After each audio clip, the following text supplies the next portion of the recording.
क्योंकि उसी समय उसका लहू बहना थम जाता है। और परमेश्वर प्रभु यीशु मसीह उस भीड़ में अपने लोगों से कहते हैं कि मुझे किसने छुआ, क्योंकि मुझ में से सामर्थ निकली है। देखिए कितनी बड़ी बात है। जिस प्रभु यीशु मसीह ने आपके चित्र को अपनी हथेलियों में खोदा हुआ है, वो प्रभु यीशु मसीह आपके लिए इतना ज्यादा फिक्रमंद है कि उसको ये फिक्र हुई किसने मुझे छुआ, क्योंकि उसके में से सामर्थ निकली और उसको पता चला। और वो सामर्थ एक ऐसे व्यक्ति के अंदर गई जिसका जीवन निराशा में डूबा हुआ था, दुर्बलता में डूबा हुआ था, और उस सामर्थ ने उसको एक नया बल दे दिया। उस सामर्थ ने, जो प्रभु यीशु मसीह की सामर्थ थी, उसने उसको एक नई आशा दे दी। कहाँ तो वो सोच रही होगी कि शायद अब मेरा अंत नजदीक है, लेकिन उसके विश्वास ने उसको चंगा किया। और प्रभु यीशु मसीह ने उससे कहा, बेटी तेरे विश्वास ने तुझे चंगा किया, कुशल से चली जा। और वो प्रसन्नता के साथ लौट आई। उसकी सारी कमजोरी, सारी निराशा प्रभु यीशु मसीह के पास जाते ही दूर हो गई। और जानते हैं, परमेश्वर का वचन ये बताता है कि प्रभु यीशु मसीह के कोड़े खाने से हम चंगे हुए। उसने अपनी पीठ पर कोड़ों की मार को सहा है ताकि हमारा जीवन चंगाई पाए। यदि आप में से आज कोई अपनी बीमारी से निराश है, अपनी बीमारी से हताश है, उदास है, आज तक इलाज नहीं मिला है, याद रखें प्रभु यीशु मसीह की पीठ से कोड़ों का लहू आज भी तरोताजा है आपको चंगाई देने के लिए, आपको उठाने के लिए, आपकी कमजोरी और दुर्बलता की अवस्था को दूर करने के लिए। उसी लूका रचित सुसमाचार के उसी 8वें अध्याय में परमेश्वर एक ऐसे व्यक्ति के विषय में बताता है जिसकी बेटी बीमार है, और वो प्रभु यीशु मसीह के पास आता है व्यक्ति, और प्रभु यीशु मसीह से कहता है कि आकर मेरी बेटी को चंगा कर, क्योंकि वो घर में बीमार पड़ी। और जानते हैं, वो अभी प्रभु यीशु मसीह से बात ही कर रहा है कि उसके घर से लोग आते हैं और उससे कहते हैं कि तेरी बेटी मर गई, अब गुरु को कष्ट ना दे, तेरी बेटी मर गई। देखिए सब कुछ समाप्त हो गया। आप इस इंसान के निराशा का अंदाजा लगा सकते हैं। अब क्या बचा? ये यही सोच रहा होगा कि प्रभु के आने में देर हो गई, प्रभु ने थोड़ी देर कर दी, अगर मैं अपनी बातचीत थोड़ी कम करता और तुरंत ही प्रभु को ले जाता तो शायद मेरी बेटी नहीं मरती और मेरी बेटी जिंदा रहती, क्योंकि प्रभु यीशु मसीह थे। निराशा की अवस्था आ गई, अब कुछ हो ही नहीं सकता, ऐसी अवस्था आ गई। लेकिन जानते हैं, ऐसी अवस्था में प्रभु यीशु मसीह उस व्यक्ति से कहते हैं, मत डर, केवल विश्वास रख। और वो व्यक्ति किसी और स्थान पर नहीं खड़ा है, किसी मनुष्य के पास नहीं खड़ा है, किसी संसार के किसी और स्थान में नहीं खड़ा है, लेकिन वो इंसान खड़ा है प्रभु यीशु मसीह के सामने। उस प्रभु यीशु मसीह के सामने, जिस प्रभु यीशु मसीह के हाथों में उसकी और उसकी बेटी की दोनों की शक्ल खुदी है। प्रभु कैसे इन व्यक्तियों को भूल सकता है, कैसे इनको छोड़ सकता है?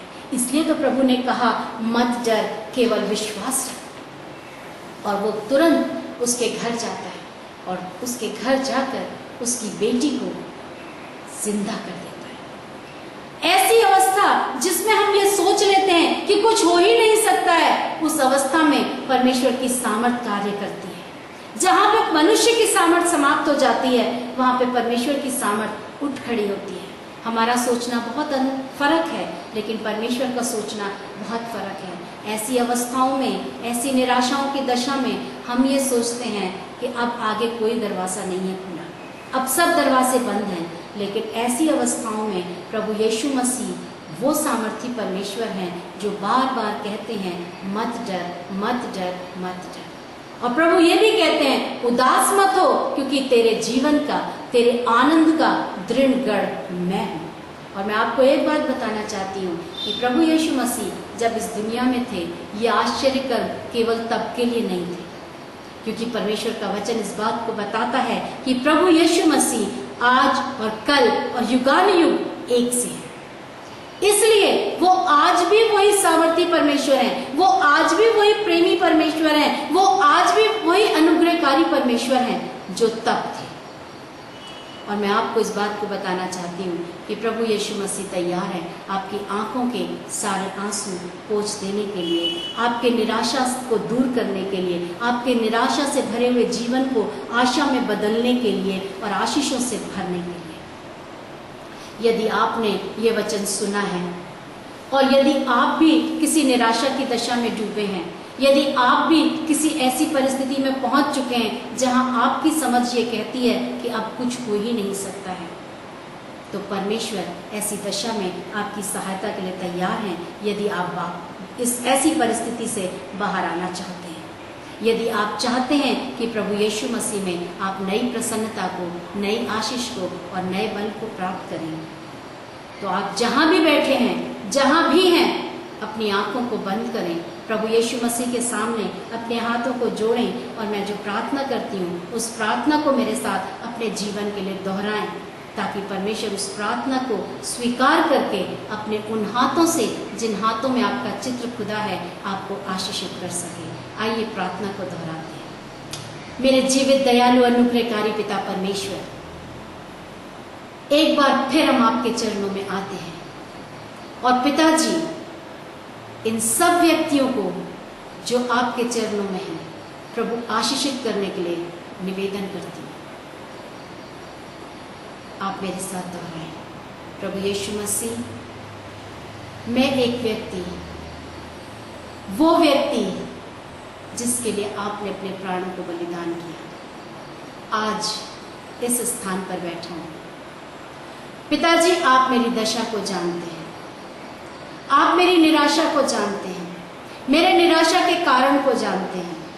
मेरे परमेश्वर, आज मैं उस विश्वास के साथ जो इस वचन को सुनने के द्वारा मुझ में आया है, आपसे निवेदन करता हूँ कि मेरी हर निराशा को, मेरे दुख को आप अपने ऊपर ले लें, मुझसे दूर कर दें, क्योंकि आप सामर्थी परमेश्वर हैं। और मैं विश्वास के साथ आपसे निवेदन करता हूँ कि जैसे आपने उस कर्ज में डूबी हुई स्त्री का जीवन आनंद से भर दिया, उस 12 वर्ष से रोग से ग्रसित स्त्री के जीवन को चंगाई की आशीष से भर दिया, इस व्यक्ति के जीवन को, बेटी को जिंदा देकर आनंद से भर दिया, और आप आज और कल और युगानुयुग एक से परमेश्वर हैं। मेरे जीवन को भी इसी तरह से आशीष से, आनंद से और अपनी सामर्थ्य से भर दीजिए, ताकि मैं अपनी निराशा की दशा में ऊपर से ऊपर उठ जाऊं। प्रभु यीशु मसीह, मेरे जीवित परमेश्वर, मैं अपना जीवन आपके हाथों में समर्पित करता हूँ। आज से मैं आपका हूँ। मुझे आज तक ये पता नहीं था कि मेरा चित्र आपके हाथों में खुदा हुआ है, लेकिन आज ही जब मुझे ये पता चला, तो मैं अपने आप को आपके उन्हीं हाथों में दे देता हूँ जिन हाथों में आपने मेरी शक्ल को खोदा हुआ है। आज से आप मेरे परमेश्वर और मैं आपका बच्चा हूँ। मुझे अपनी सामर्थ में चलाइए, अपने अनुग्रह में ले लीजिए। सारी महिमा आपको देते हुए धन्यवाद के साथ इस प्रार्थना को विश्वास से प्रभु यीशु मसीह के नाम से मांगता हूँ या मांगती हूँ। आमीन।